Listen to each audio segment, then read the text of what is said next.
والحمد لله رب العالمين. درود شريف يا اللهم صل على سيدنا ومولانا محمد وبارك وسلم عليه. मुसलमानों तेरह जुम्मा सरवर कायनात सल्लल्लाहु अलैहि वसल्लम द पैदाइश तस्किरा मुकड़ी और हुजूर अकरम सल्लल्लाहु अलैहि वसल्लम पैदाइश तरंगे वशवरु आगद पारा कि मोहम्मद नामी इंतखाब तरंगे वशवरु आदम विलादत को वक्त की दुनिया की वाक़ियात पेश हुलो दना मख की वाक़ियात पेश हुयो तेरह जुम्मा दीवाने मुंह तफसीली गुफ्तगू करी और मुसलमानों ये हुजूर अकरम सल्लल्लाहु अलैहि वसल्लम यू सूरतुन नबीला यू सीरतुन नबीला उलमाए किराम अवली जिंदगी का शमाइलुन नबी वाई और दूसरी जिंदगी का खसाइलुन नबी वाई सूफी किराम अवली जिंदगी का जमाली नबी वाई और दूसरी जिंदगी का कमाली नबी वाई। ये हुजूर अकरम सल्लल्लाहु अलैहि वसल्लम शक्ल सूरत ये हुजूर अकरम सल्लल्लाहु अलैहि वसल्लम दिनवर प्रशांति चेहरा मुबारक कायनात की दी मिसाल नशता इब्राहीम अलैहिस्सलातु वस्सलाम ये वारिस सरवर कायनात सल्लल्लाहु अलैहि वसल्लम का फरमाया या रसूल अल्लाह जब खुदा मुकर्रम फरिश्ता है मां आसमानों की जगह दिदेनी हम ज़मीन की गल दिदेनी हम मशरिक ना मगरिब परे और शिमाल ना जुनूब परे पूर्ण कायनात की जगह गल दिदेनी हम और 1,24,000 कम बेशम भी किराम सरे मुलाकात छवाया महबूबा दिमाग अल्लाह पर जात बने कसम मीता होते खूबसूरत इंसान मां को कायनात की न लगे ये हुजूर अकरम सल्लल्लाहु अलैहि वसल्लम सूरत दास के उस जिब्राइल अमीन फरिश्ता और हैरान ए वारिस सरवर कायनात सल्लल्लाहु अलैहि वसल्लम पुख्तना कई ओ जिब्राइल तम शरीय और कज़म शरीय जिब्राइल अलैहिस्सलातु वस्सलाम और फरमाई और अल्लाह महबूबा मा तफनूर पता नश्ता को जकला za अल्लाह पैदा करलम दिमा तस्तर की ओगड़ी लगे नुमाय नूर वली ललो एवा रोशनी वली लगा या कायनात नूर पैदा या ज़मीन व आसमान वजूद नूर लगी फज़मा की मखबान की सिरा को बोई ज़मीन की आसमान ना इंसान पैदा जकला अल्लाह पैदा करलम यू नूर माली ललो एवा रोशनी वली लगा सरवर कायनात सल्लल्लाहु अलैहि वसल्लम ने फरमाया थी जिब्राइल आमा नूर जरूर से थोड़ो कायनात ने मखकी नूर पैदा कर और हदीस मुबारक की ललवी नशरुद्दीन की अशरफ अली तानी रहमतुल्लाह अलैहि फरमाई ज अल्लाह रब्बुल आलमीन खपल नूरना महबूब कायनात पैदा करलो आमा नूर के चारों टुकड़े करलो एवे हिस्से ने आश पैदा करलो बले हिस्से ने लौह पैदा करलो बले हिस्से ने कलम पैदा करलो और बले हिस्से ने कुल कायनात ते वजूद करलो अमा सरवर कायनात सल्लल्लाहु अलैहि वसल्लम सूरत दासिया देवो सहाबाए किराम और हैरान ए वारिस अबू हुरैरा रज़ियल्लाहु ताला और फरमाई सरवर कायनात सल्लल्लाहु अलैहि वसल्लम के दास कतल आखिर की अबू हुरैरा रज़ियल्लाहु अन्हु बेसम का कसम वकलो वल्लाह मा रायतु अहसन मिन रसूलिल्लाह सल्लल्लाहु अलैहि वसल्लम कअन्न शम्स तजरी फी वजही महबूबा ईमान पर बंदी कसम में चुकुम रब से पैदा करे मां पदा कायनात की दावत हसीन जमील इंसान न लगेला और महबूबा महददा से पड़की लकन वर खुशरी ता मख करी दासी महबूब दासी अजीबा खूबसूरत इंसान महबूबी कायनात का वजूद है। आयशा रज़ियल्लाहु ताला फरमाई कि और मसलन नबी अलैहिस्सलातु वस्सलाम मस्जिद नबी को फरमाया और क्या मसलन तूर के अलावा कौन तरना वतलो एमा कमरे का हुजरे का मान स्तन और कवा स्तन मान टवला नदी लेटू नदी बिजली इंतजाम होना नोडीर माल सुना खपले दखलो वो स्तन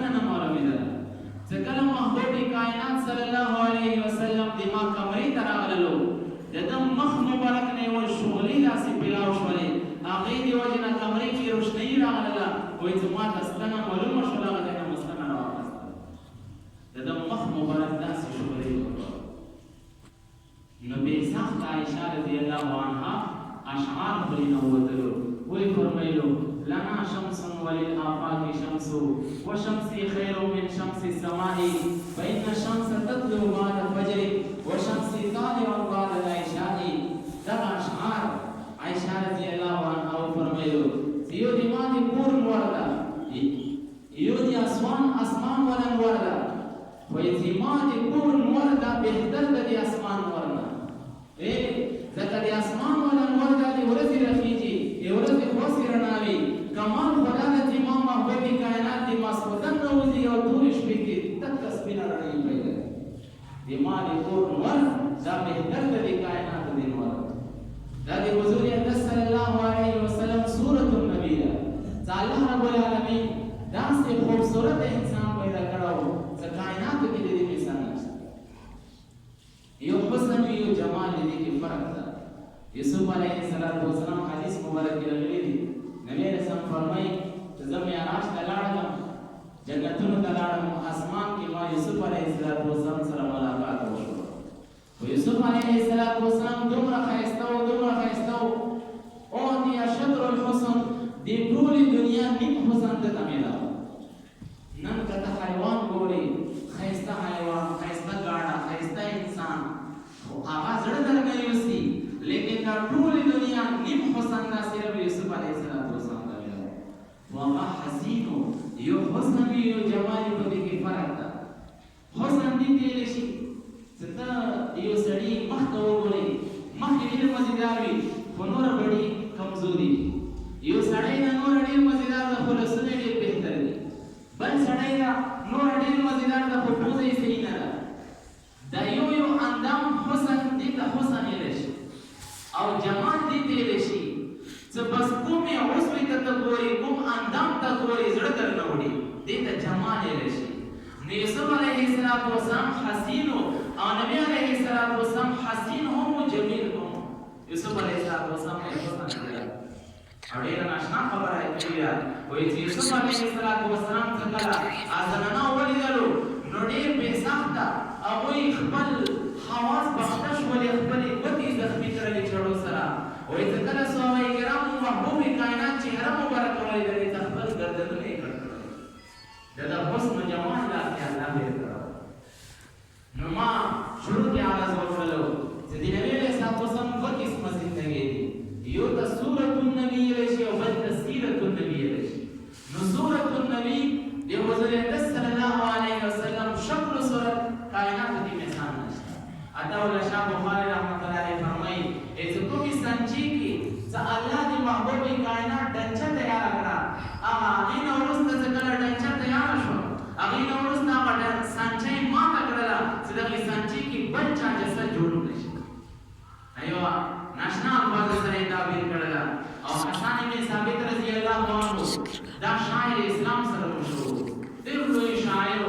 او نبی علیه السلام د ډېر احترام کولو چې کله به هغه راغللو په منبر باندې به نبی اسلام خپل چادر مبارک ورته وغوړولو ورته وایي چې کینه حسنه ته د اسلام دفاع وکړه ته د اسلام حسن جمال بیان کړه هغه حسن بن ثابت رضی الله عنه ایوه ورځ د نبی علیه السلام حسن جمال بیانوي او څه فرمایي واحسن منك لم تر قط عيني واجمل منك لم تلد النساء خلقت مبرأ من كل عيب كأنك قد خلقت كما تشاء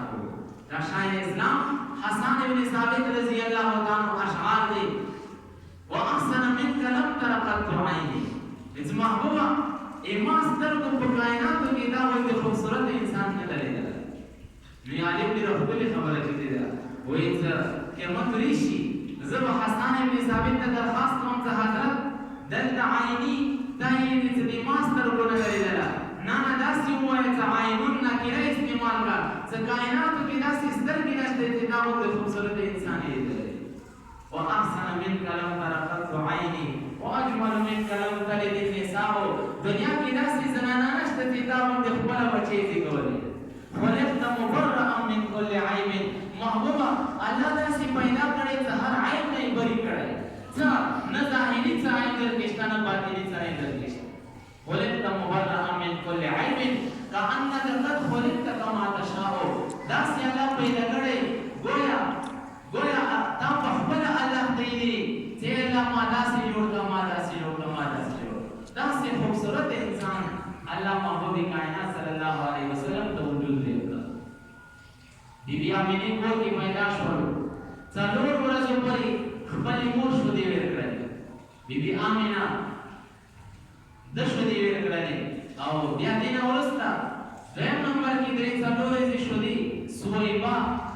دا دې ابو لهب ته دا دې نبی رسول ترو دنیا نه تو پر حالت کې لاړو هغه به پیډ ورکړې ابو لهب فرمایي ابو لهب یو ورځ عباس رضی الله عنه خوب کې ابو لهب ولیدل دا دې نبی رسول ډېر سخت دشمنو ځکه دعوت تبلیغ کول او خلک یې وغوښتلو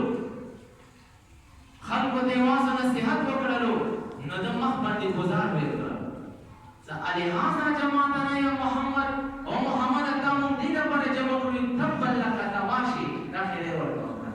دا ابو لهب وینا الله ته مونږ غیرت ورولو الله دې په نامه باندې سورۃ نازل کړو چې تبت یدا ابي لهب وتب الله دا تبو برباد کی محبوبت ته خیره نو دا ابو لهب یو ورځ عباس رضی الله عنه خوب کې ولیدلو الله سمو مینا در سره وکړه ابو لهب ورته فرمایي وای چې محمد دشمن ما دنیا کې ډېر تکلیف نو زه جهنم کې سوځم ما ته ډېر سخت تکلیف ده خو سیره دې پیر په ورځ ما ته یو څاڅکی اوبه راکولی شي ویلي ځکه ما محمد څه کله پیدا شولو نو ما ته ویل چې خوشخبري راکړه چې وریاله ده پیدا شوې ده نو ما د ګوتې سره اشاره ورته کړې ده چې ته ازاده یې نن نه پس هغې په بدلې کې ما ته یو څاڅکی جهنم کې اوبه راکولی شي نو بهرحال دا هغه سویبه وه نبی علیه الصلاۃ والسلام ته درې څلورې دې شودې ورکړه په دریم نمبر کې د عربو دستور داو څه دیهاتو ته کې زنانه استولې بچي بیا استولو زنانه ته کې ورکولو ځکه چې د دیهاتو د بڼو والا زبان ډېر صفا وي د هغې آبوهوا خوراک ډېر صفا وي نو د بنو سعد قبیلې نه یوه زنانه وه چې هغې حلیمه سعدیه رضی الله عنها دی نوم بنو سعد قبیله تقریبا مکی مکرمه نه 162 کیلومتر فاصله ده او بنو سعد قبیله دلته اوسېږي وی غریبي کې سفر ده حاجیان ورته لاړ وي هغه ځای نه زنانه یوه قافله راغله مکی مکرمې ته نو د خپل دستور مطابق هر چا به مشروم ځان سره راواخیستل او بولو وې خو لیکن دغه حلیمه رضی الله عنها د ده سورلي ډېره کمزوري وه کومې اوښې باندې دا مکې مکرمې ته روانه وه هغه اوښه ډېره کمزورې وه مزل یې سم نه شو کولی نو قافلې نه دا شاته پاتې شوله نو ناوخته راغله او چې کوم د مالدارو کورنیو ماشومانو نورو زنانو هغه ماشومان خپلو غېږو کې راواخیستلو چې کله حلیمه رضی الله عنها مکې مکرمې ته راورسېدله نو دلته هېڅوک ماشوم پاتې نه و سوا د دغه یتیم محمد مصطفی صلی الله علیه وسلم نو چا ورته وویلو چې تا ته خو بل ماشوم نه ده پاتې خو صرف یو د یتیم ده نو تا ته به دغه یتیم کور نه څه میلاو شي ده ویلو چې اوس کور ته او قبیلې ته دومره لرې مزل مه کړی ده چې خلیج ولې څم نو ښه دا ده چې بس دغه یتیم ځان سره غېږه کې اوسه دته څه پته وه چې دا د امام الانبیا د ټولو انبیاو امام ده که دا محمد هستي نه وه کائناتو ته به الله وجود نه وه دته دا څه پته وه د خو دا خیال و چې دا به یتیم بچی وي خو نه دا هغه عظیمه هستي وه چې کائناتو کې د دې مثال نشته الله نه ورسته کائناتو کې د نه افضل څوک نشته نو هغه محبوب کائنات صلی الله علیه وسلم مشروم د یوه اتو ورځو او چادر کې راپټ و چې دغه حلیمه رضی الله عنها خپل خاوند سره دغې آمینې کور ته راغله او د ماشوم نه یې چې کله چادر اوچت کړلو محبوب کائنات صلی الله علیه وسلم مبارکه چهره یې ولیدله بس داسې محبت یې پیدا شولو وایي چې بس خامخا دغه ماشوم زه وړم ما ته د نوره هېڅ نه وي خالي چې د دې مخ ته ګورم بس ما ته سکون کېدلی هغه محبوب کائنات صلی الله علیه وسلم یې غېږه کې راواخیستل دغه شپه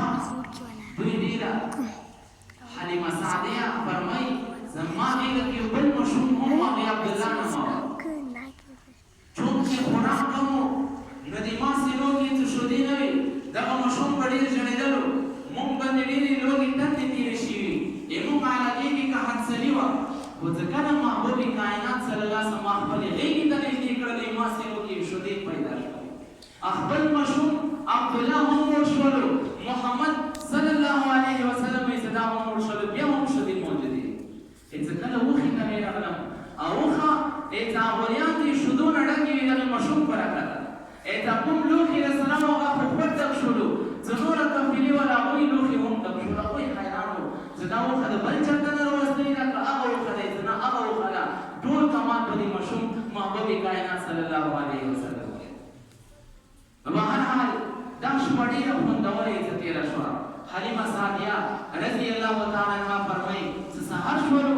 نو قافله یې څه روانه شوه وایي چې ما خاوند د وښې مخې ته کېناستلو چې ما سره محمد غېږه کې و صلی الله علیه وسلم زه شاته وم چې وښې ته مو هر څومره ګزارونه کولې چې وښه نه پاڅېدله حیران شولو چې دا څه وجه وه اخر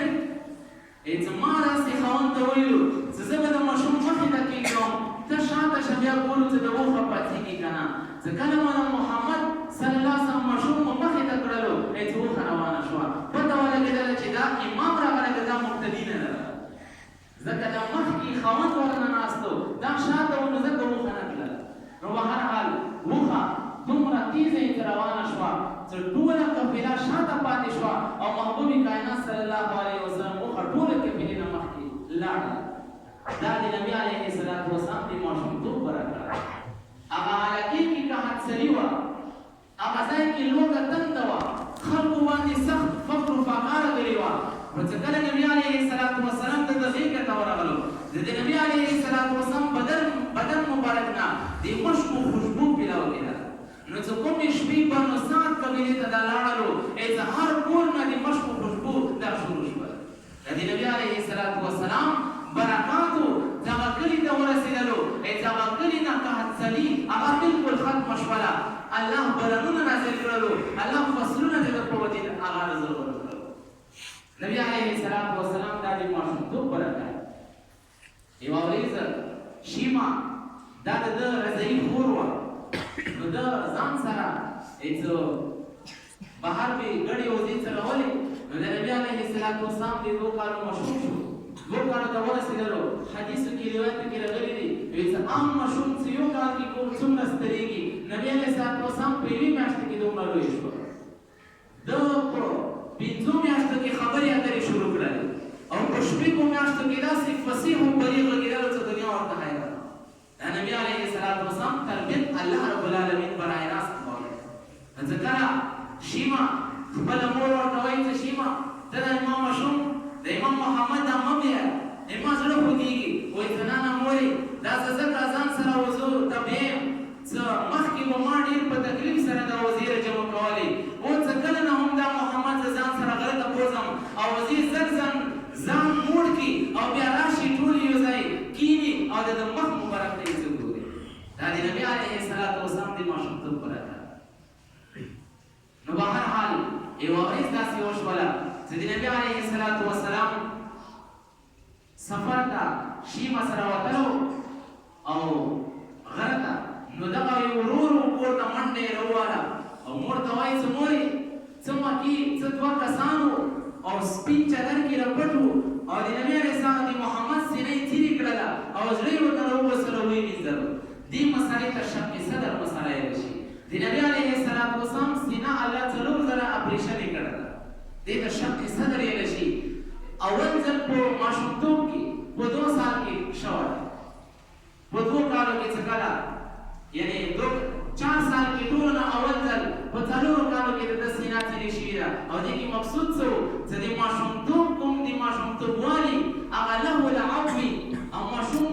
چې دې کوم طرف ته کومه توجه وي نو زړه ورته صفا کړلو نو د ده هغه شوق د ماشومتوب هغه بالکل ذهن نه ووتلو او دویم ځل د زړه اپریشن یې ورته 10 کالو کې وکړلو چې د ځوان سړي کوم خواهشات دي هغه خواهشات نه ختم کړل شو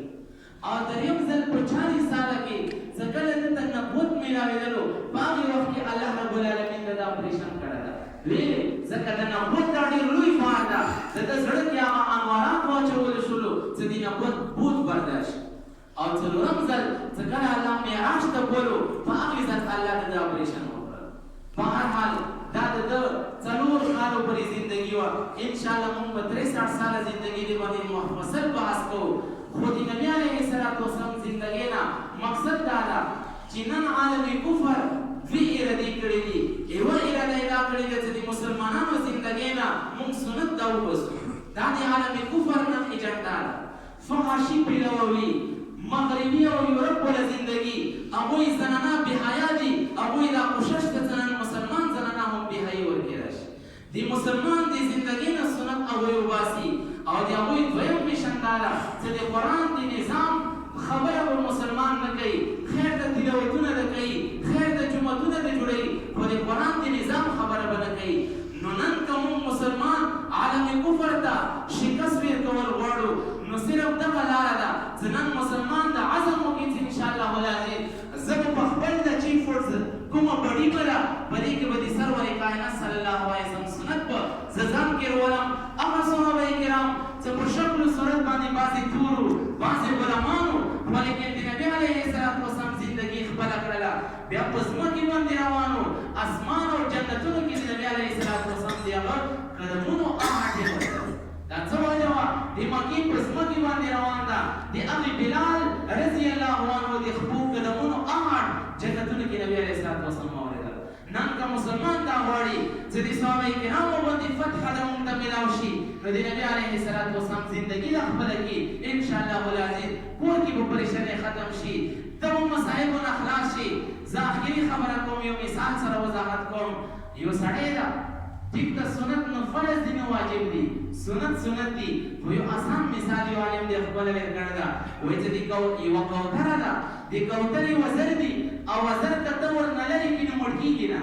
که ته یې کینچې سره کټ کړي هغه مړ کېږي نه. ولیکن که ته دا ورنه کټ کړي څه خیر داسې نه مړ کېږي زه یې ورنه کټ کوم او پیشو حمله پې وکړله دا ورنه ځان نه شي خلاصولی. څه کله هم پیشو په ده باندې اټیک کوي فورا یې رانیسي، ویلې ځکه تا وزر ورنه لرې کړو او که دغه وزر ورپرې و که سپي منډه ورپرې وکړله یا پیشو حمله پې وکړله دغه وزرو سره به دا ځان خلاص کړي. نو عالم فرمایي چې ټیک ده سنت فرض نه دي، واجب نه دي، سنت دي، ولیکن د دې برکات دا دي چې کوم یو انسان د سنتو مطابق ژوند تېروي دا باندې مصائب به راځي، دا باندې به پریشانۍ راځي. لکه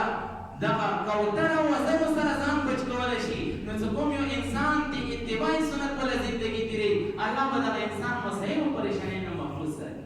دا نیک اعمال د سنتو مطابق ژوند تېرول د دې مثال د چترۍ په شان دی. چترۍ چې روغه وي څومره باران وورېږي هغه به خپله د خپله ځي، خو که ته ګناه وکړي د سنتو مطابق ژوند تېر نه کړي هغه چترۍ کې به سوری وشي نو بیا چې باران نازلېږي نو په دغه ځای باندې نازلېږي. نو کوم یو انسان چې د سنتو مطابق ژوند تېروي انشاءالله والعزیز دا انسان به مصائبه پریشانۍ نه الله محفوظ ساتي. الله رب العالمین موږ ټولو ته د سنتو مطابق د ژوند تېرولو توفیق نصیب وفرمایي. واخر دعوانا ان الحمد لله رب العالمین. الحمد لله رب العالمین والصلاة والسلام